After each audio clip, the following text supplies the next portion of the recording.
Everyone is so, well, a lot of people here are just so, they know what they're doing, and like they're thinking about summer internships in the fall quarter, and they're thinking about what it's like when they're graduating. I'm just like, I don't know.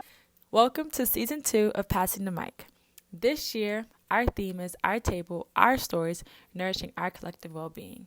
And let me tell y'all, we are starting the season off strong with two phenomenal women, Marion, Gill, and Sandhya, Rajan. I met Marion and Sandhya during a summer internship at the Cantor Art Centers, and since then, we have been locked in. When thinking of Season 2, I wanted to be really intentional about highlighting members of our community, whether that be faculty, staff, students, or even museum professionals. In this episode, we're filming at the Cantor Art Center. Yes, Stanford does have a museum on campus. We filmed this episode during the last days of 2024. As you can see in these clips, we vision boarded about some of our hopes and dreams for the new year. Listen in as we talk about Marion and Sandhya's journey to the Stanford community and their experience balancing their identities with their positions at work. So one of the things about me, I'm the youngest of three. I would stay with my sister some nights when she was working late, and I would go over to take care of her dog. And then one day she came into the house from the airport and was like, "Oh my God, where are you?" And I was like, "I'm upstairs." She was like, "Come downstairs." And so I come downstairs, and as soon as I come downstairs and enter, I know exactly what she's going to talk about. She was like, "So basically, you can deconstruct a room in 5 seconds or less." And I was like, yes, I can. She was like, "I know your trail from entering my house. Wow. You entered the door, you dropped your satchel, you dropped this, and every room, I left something." Wow. Every room, there was something of mine, and it's 2 stories. Wow. She's such a Virgo, because I would have done the same thing. So I think it comes from being the youngest and not feeling that I owned any place, anything, that I was always an afterthought, and I am physically claiming every space of wherever I am. Wow. Yeah, that's the positive. Is your sister the oldest? She's the middle child, She's the middle. the troubled middle child, and that's on camera, and you can let her know. For those who watch the Brady Bunch, Jan, or Marsha. That's funny. That's what Jan comes from. Yeah. That's funny. All right, producer. Let's start. Okay. So, hi everyone. It's us again. Now we are downstairs in the Cantor in Wilsey, which Wilsey is a classroom, I guess. I've never been in Wilsey. This is my first time. And I'm again with Sandhya and Marion. Do you guys want to introduce yourselves? Talk about yourself. Hi, I'm Marion Gill. I'm the Deputy Director of the Cantor Arts Center. I've been here a little more than a year, and I relocated from New Jersey, Princeton University. I spent the bulk of my career at the Smithsonian and had the great fortune and pleasure of helping to create 2 museums there. The National Museum of the American Indian in 2004, and the National Museum of African American History and Culture, which opened in 2016. Yeah. Hi, I'm Sandhya Rajan. I am the Community Learning and Engagement Associate here at the Cantor.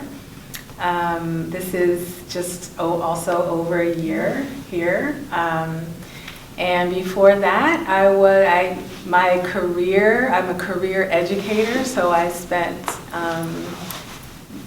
my career in the Washington, D.C. area developing as a school teacher as well as an educational nonprofit administrator. And I kind of switched over into the museum field because it was a natural relationship being a teacher and between the schools and the museums in the DC area. So I just decided, to switch over and to see what kind of difference I could make operating from this side. So here I am. Yes, and so one thing y'all both shared is how new you are to Stanford, which is why I thought this was a perfect opportunity for this episode, because our theme this year is Our Table, Our Stories, and Nourishing Our Well-Being. And just wanted to talk to y'all about how you're doing that here in this new place. I guess for Sandhya, like what has that transition been like from the school setting to the museum setting? Yeah, I think it's been, a little this and a little that, honestly. I think as an educator, I was, definitely love struck by the art and how I discovered that when I would have a classroom of kids and their families involved in their education, there were often, differences where there were always, talk about differences and whether it was, in a negative way or in a positive way. But that working with art, with students, always leveled the playing field. It did not matter who you were, where you came from, what you had, what you didn't have. That when students engaged with art, it was a level playing field, and they were all at their growth edge, no matter who you were. And I just thought, I want to contribute to that. Being on the other side is less glossy. Just in the sense of just being behind any scene, there you become aware of the realities, the things that are challenging, the things that things don't just happen, right? You may have a grand idea, but there's also other priorities, and there's also budgets, and there's also all the things that get in the way. For me as a teacher, I always was on the end of, okay, the project is happening, right? Here's where all of these resources are going, and I was the recipient, my students and my kids. So there's just that difference, but I still feel really excited and positive and inspired to see what more or what we can create here. We're just getting going. I mean, a year and some change. It's just a little bit of time, I realize, to figure out what we can get going. Yeah. I love that, and I feel like the arts don't get appreciated enough in school. And I feel like in my own personal experience, especially in writing classes, we always had, we always had the most fun when we could be creative.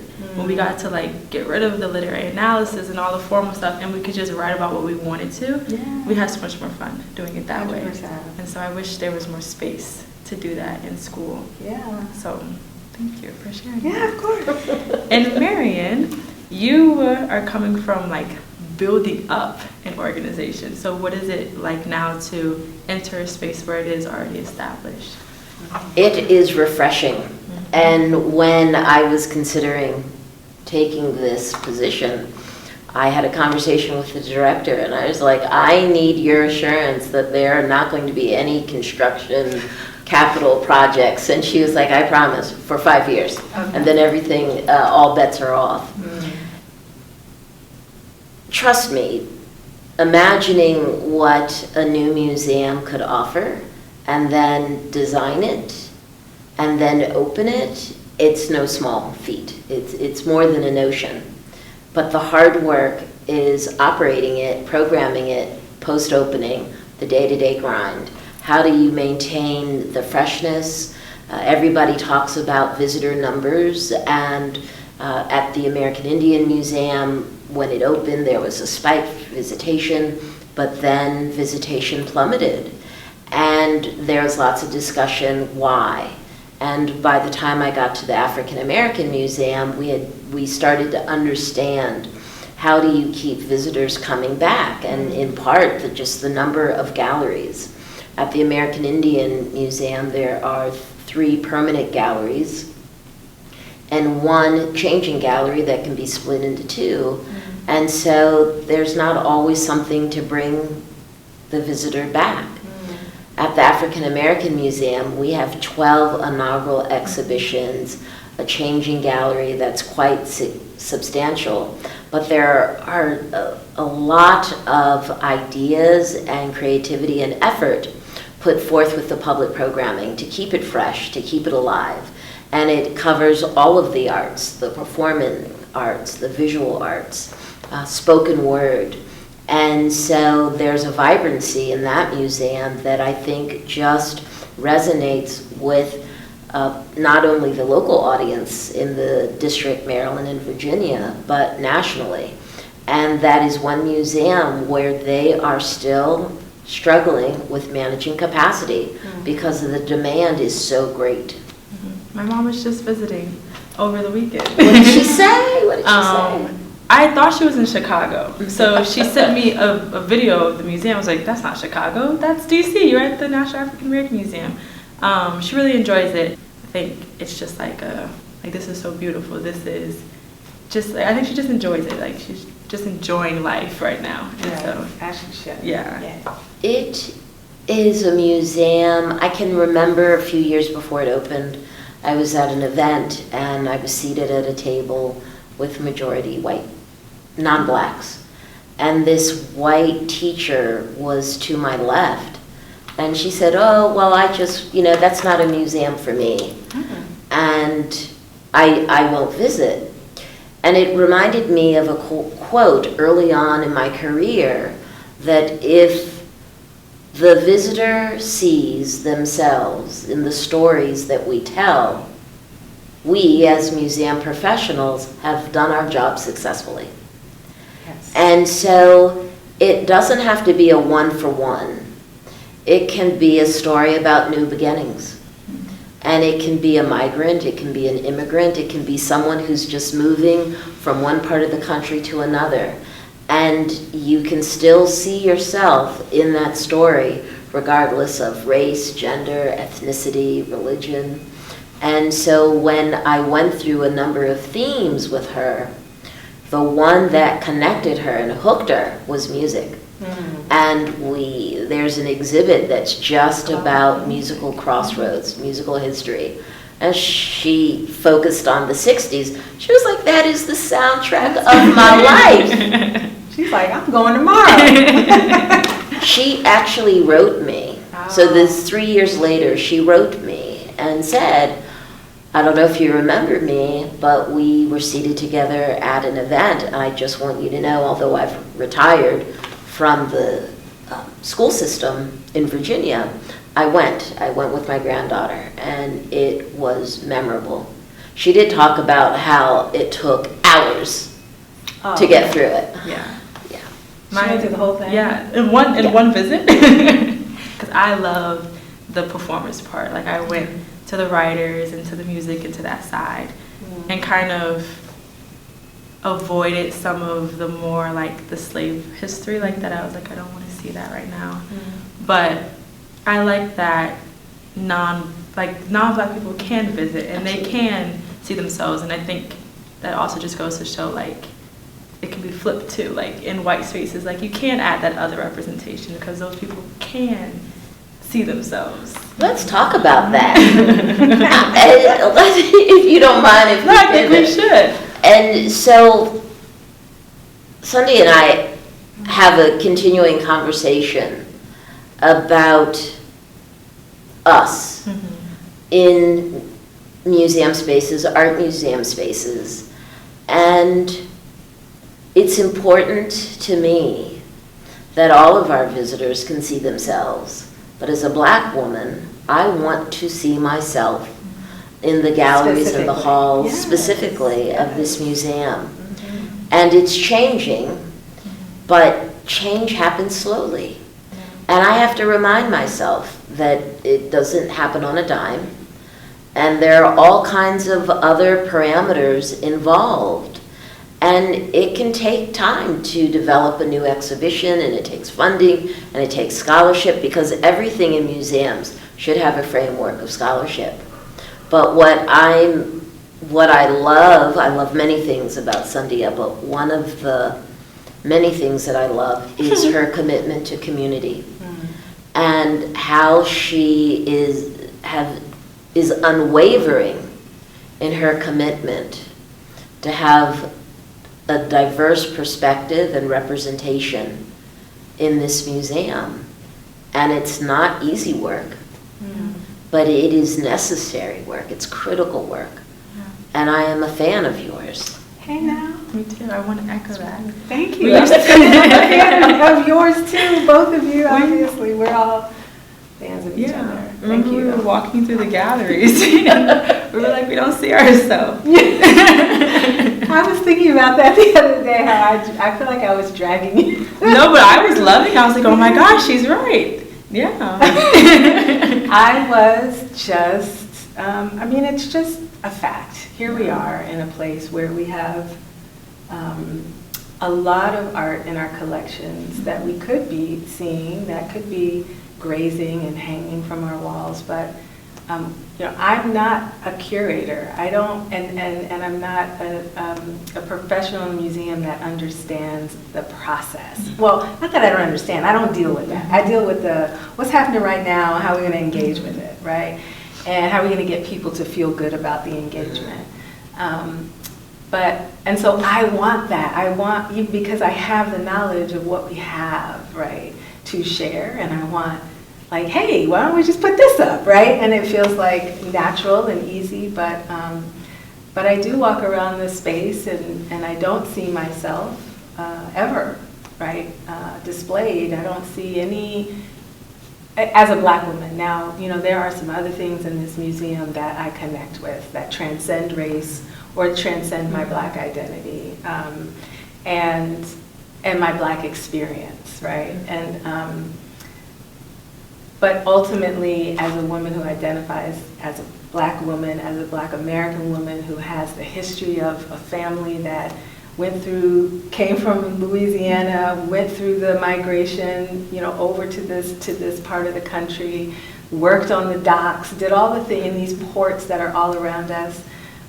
There's little to demonstrate an awareness and a value of that experience. And so I think, we talk about this, and I'm grateful to have you in the space to talk about in a way where we just, we talk about the truths, we talk about the realities, we talk about the details to help make sense of the why it's not here, even though it is here, right? I don't know. I just feel like I'm trying to answer the question that you asked, and I don't have the answer. Yeah. I don't have the answer why we don't see ourselves. Yeah. So, I will say, in the short time that I've been here, there has been change. We have a new acquisition by Lava Thomas. I love that it's a new acquisition, and the primary reason is that signals that change is happening. And I love this backdrop of work by Jacob Lawrence, Gordon Parks, because it speaks to the richness of our collection. Faith Ringgold, oh, thank you. It is, and we will just build upon that. And we now have 4 African Americans that work in the museum. That's more than the summer. For a while, it was just one. It was Latrish Ross, who is our security manager and is fabulous. Phenomenal. And then Sandhya joined, and then I joined, and Brittany Lowe joined. And so there are 4 of us, and that actually is 3%, which exceeds the local demographic of African Americans in Palo Alto, Stanford, and so the little city or the little town. So I love that we have exceeded the demographic, and there's more to come. Yeah. But I want there to be a diverse representation of thought, of experience, of ethnicity. I want it all. I want it all. Okay. On my first day of internship, Marion comes in and points at me and says, "You're going to take my job. You're going to be a museum director." This is my first time working in a museum at all. Couldn't tell you who any of these paintings were for. Didn't know a single name. I was like, okay, add that to the list of possibilities. Yeah, the list of and I'll never forget that now. Like now it's like, okay, well maybe I'm a museum director. Well, Liyah, you were so grounded and had such presence. And I was like, oh, I think she may be gunning for my job. That's what she said. I was like, maybe I know nothing. I believe it. What was like what we were talking about upstairs when we were scrapbooking? Yeah, vision boarding. It's about what's possible, what moves you, and if that's something just like modeling or whatever else that piques your interest, put it on the board. Yeah, now that's an option. It's like, I could do this. If you want. Yeah. So as I mentioned upstairs and you mentioned earlier, my goal was singular when I entered the museum field, and it was avoid law school at all costs. That was the only game plan I had, and it really upset my family. Like, how can you not have a plan? And I never had a plan. But what really guided my career, other than my faith, belief in God, was an openness to opportunity and possibility. And so when I would walk across the National Mall or get off the elevator, and somebody would say, oh my goodness, I was just thinking about you. I'm working on a project. Why don't you come join me? My response was like, okay. And I have not deviated from that. I do, in all fairness and complete transparency, it's been a calculated risk. It's easy to say yes to an opportunity when it's federally funded, associated with the Smithsonian Institution. Congress is not going to let a project fail. But there have been instances where I felt that I am stepping into the breach of the unknown. But we're capable, we're smart, we can figure it out, so why not? Why not? You were just taking me back to the Smithsonian and walking on the mall and running into somebody, and it felt a little bit less gatekeepy. Now, there are politics, and I know that is true within the Smithsonian, but it does feel more here like you have brought that with you, and I want to lift that, and I appreciate that so much, whether it's the lunches that we have or the let's talk to so-and-so about a thing, right? You are carrying that with you here, but I do feel like here, and maybe it's for me in the role that I'm in, or maybe it's my mindset, I don't know what it is, but I do feel like there is like a barrier between, building together with people differently from when I was inspired to become a museum professional. So I would like to challenge you to remind me when it's needed. Remember about being open to opportunity and possibility? Because like many people, I can get focused on the daily grind, and my role here is different. I have to keep the lights on and the trains running. And so, but I am excited by the idea that you're going to keep me honest. That all the things that helped lift me, celebrate me, propel me forward, I need to do the same. And so I am going to share a story. The first Black to serve as Undersecretary of the Smithsonian Institution, her name was Carmen Turner. And she made her name as the Director of Transportation for the Washington Metropolitan Transportation Group. And she was an administrator. She was not an engineer, and people were like, she can't do it. She was probably one of the most successful directors of WMTA in their entire history. The engineers, the bus drivers, the mechanics loved her. And so the secretary of the institution at the time convinced her to come to the Smithsonian. And I was wandering through a garden behind the castle, the Enid Haupt Garden, and I was admiring a dogwood tree. It was in full bloom. And I heard this voice say, "It's beautiful, isn't it?" And so I looked to my right, and then I looked up because Carmen Turner was tall. And it was Carmen Turner and speaking to me. And I was so unnerved that I couldn't really respond.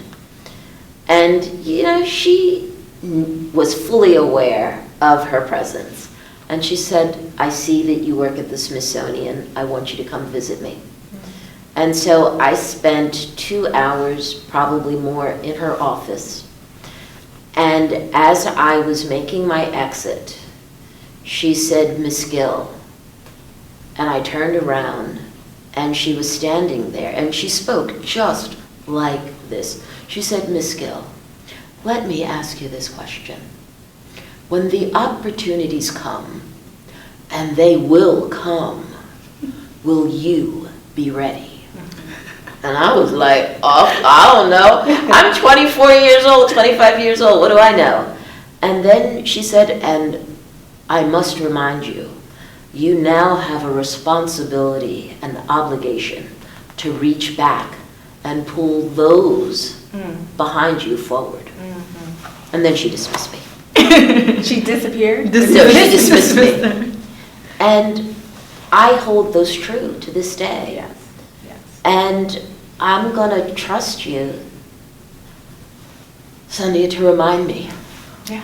And I'm going to trust you to remind me, and so forth, right? We have When she's our boss? Well, we'll remind you when you're out. So, in your introduction, you talked about what nourishes your well-being. And I have found here at Stanford something that I have never had, even when I worked at the Blacksonian. And that is I have found the campus Black community to be strong, intentional, and it has been my saving grace. It's my rock. And I love it. And I either heard it or read it. I think I read it. Be the kind of Black woman that calls someone's name when they're not in the room. Our last question. Yes, okay. So, what's something in y'all's imagination that you want to be a reality? And what's keeping you from making it a reality? I wrote up my vision board. Yes.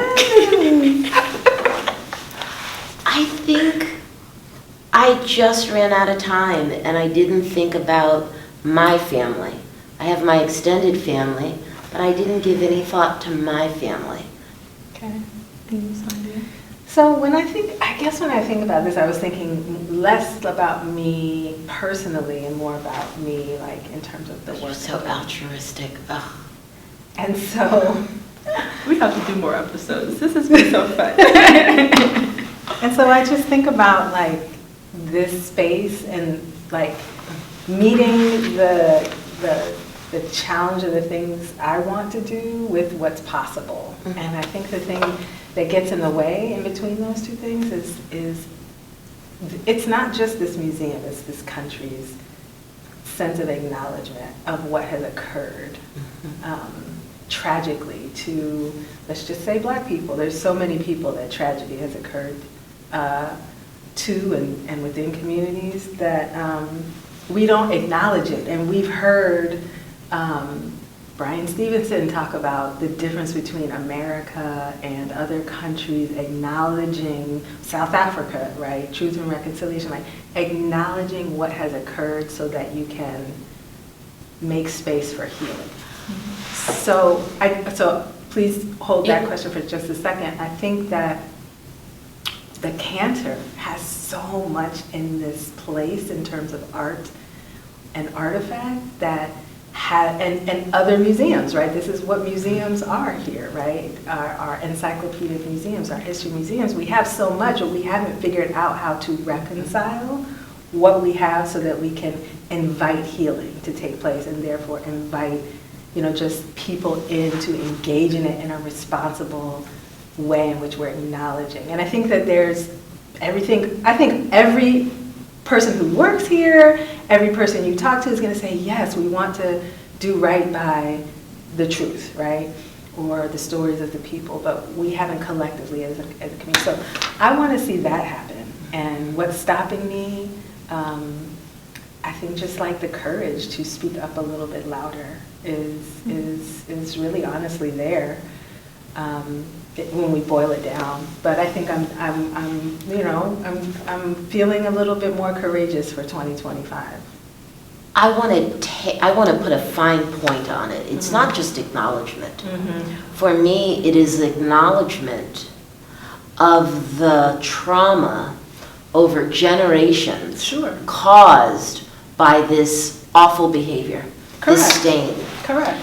And it's almost, and it's not almost, you will hear people when they leave comments, that happened so long ago, you should be over it by now. But when it impacts the generational trajectory, almost in perpetuity. Correct. It is, so I want to say it's not just acknowledgement, but the legacy of the implications and the impact. Right. Yeah. And we talk about it all the time. We've had hearings on reparations. We've had California reparations go the distance. We've talked about all of these things. There's so much knowledge, but I think as a country, as a place where everyone, we've just seen something happen that is giving us indication that this is not the direction anybody in charge is interested in going in. And if it was going to happen, I would have thought that it would happen now. But when I think of the Tulsa race riots, I don't know if you and your classmates have studied it, that went all the way to the state Supreme Court for acknowledgement and payment, restitution, and it was dismissed. And at the African American Museum on display, we have 3 burnt pennies, which some of the few or material culture that remained after Tulsa was just burnt to a crisp. So, but I feel like, at least in a place like this, where there's all of this beautiful art, and there's also art. We looked at art on our tour where there is an opportunity to tell the truth and reconcile with the truth in so many things we have here. And so where does that begin? Where does that conversation begin with? How do we want our collections, what story do we want our collections to tell? Thank you to the Cantor Art Center for providing the following works of art: Mother and Children by Gordon Parks, Emerging Man, Harlem, New York, 1952 by Gordon Parks, Mrs. Jefferson, Fort Scott, Kansas, 1950 by Gordon Parks, Norman Fontenelle Sr., Harlem, New York, 1967 by Gordon Parks, Black Panther Headquarters, San Francisco, California, 1970 by Gordon Parks. Number 20, John Brown held Harper's Ferry for 12 hours. His defeat was a few hours off, 1978 by Jacob Lawrence. Number 19, Sunday, October 16, 1859, John Brown with a company of 21 men, white and black, marched on Harper's Ferry by Jacob Lawrence. Number 9, Kansas was now the skirmish ground of the Civil War, 1978 by Jacob Lawrence. University, 1977 by Jacob Lawrence. Under a Blood Red Sky, 2000 by Faith Ringgold. And Pepper Jelly Lady, 1980 by Romare Howard Bearden. Special thanks to Marion and Sandhya for joining us today and sharing their stories with us. Also, thank you to Christina Linden, Margaret Whitehorn, and Vivian Sming from the Cantor Art Center for their efforts in making filming at the Cantor possible. This episode of Passing the Mic was produced by Dom Johnson, the Assistant Dean and Associate Director of the Black House, Dr. Maya Iverson Davis, the Assistant Director of the Black House, and me, Liyah Ernest, a Programming Associate for the Black House's Community Building Committee. We are funded through the Centers for Equity, Community, and Learning and Office of Inclusion, Community, and Integrative Learning within the Student Affairs Division of Stanford University. Thank you for listening, and remember, BCSC, one love, one house.